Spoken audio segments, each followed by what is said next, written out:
What's going on, it's the RapNerd, and I'm here today to talk about a movie that released a week and a half ago, and I wasn't going to talk about it, but it's kind of been stuck in my head since I saw it, and also put me on a rabbit hole of rewatching found footage movies. The film I'm talking about today is called Frogman.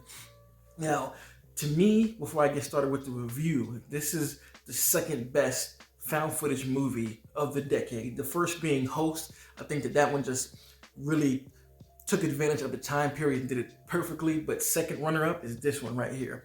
So the story follows this guy named Justin who captured footage of this mythical creature called the Frogman back in 1999. Since he saw the Frogman, he's been talking about it, as he's been growing up, and nobody believes him. Everyone thinks he's kind of just a crazy person. So what he does is he treks back to his hometown where he first saw the Frogman to try and capture footage of it, to exploit it, to let people know he wasn't tripping.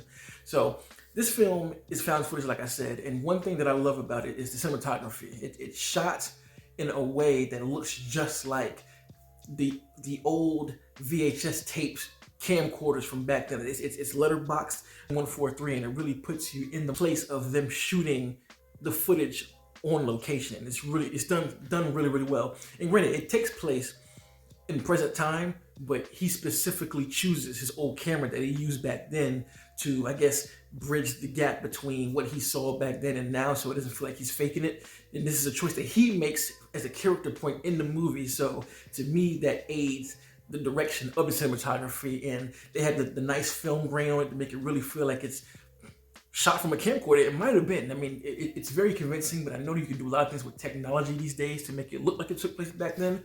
But either way, looks outstanding and did an incredible job of that.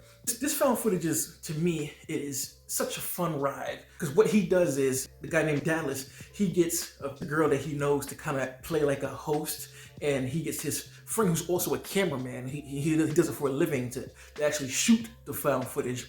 And what they do is they go back to the town and they're talking to mad people. So it's kind of like a mockumentary as well as a found footage movie. They're going to different establishments, just really presenting the idea and concept of the Frogman and what the rumors and things that people have heard. Some people had eyewitness stories, and it just does a really, really good job of presenting all of this information up front, and we learn with them. I can definitely say that at the end, it all pays off. This group of friends have a great amount of banter and back and forth, and I gotta give kudos to the performances here because it feels super duper natural. And that's one thing that makes found footage work better, is if the acting is done where it's believable and you fully believe that these three are friends. And there's three different prototypes of people, which also makes it fun. Like I said, you have Dallas, who is kind of the awkward,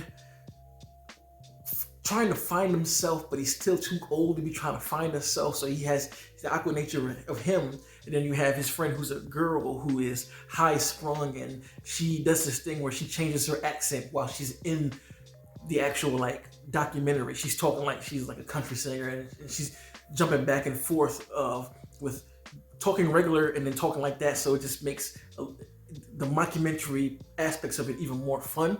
And then you have the cameraman, his friend, who is just straight to the point, kind of like doesn't want to be here. So doesn't take anything serious. He's just like, can we go? So these three character traits, combining them in this one story, makes for a bunch of laughs, both intentional and unintentional, from either party through conversation. And like I said before, all these things amalgamate into this explosive third act that just goes bonkers. I mean, it goes crazy when you get there in a way that you probably wouldn't imagine it to. Of course, with a movie called Frogman, and with the content that's being presented, you know where it's going, and you do get that, but you get even more of that, and that's what makes this movie just really go off the rails when it comes to the way the found footage horror aspects are handled. In this sense, it kind of reminds me of The Taking of Deborah Logan, and if you've seen that movie and how it ends, jaw-dropping, and some honestly very frightening stuff that you have to see to really feel and believe. So I don't want to talk about any more and spoil anything. If you are a fan of found footage, I definitely suggest to watch this movie. It is worth every minute. I don't even think it's that long. It might be like an hour and 20, I believe. But it was a thrill ride. I hope it comes on physical media. I probably doubt it, but I want to own this one. If you've seen the movie, let me know in the comments what you thought about it. Where do you rank it in the decade? Be kind as usual. And if you like this kind of content, make sure to like and subscribe. If you already are subscribed, thank you. And until next time, peace. RapNerd Productions, no capping, that's word to mommy.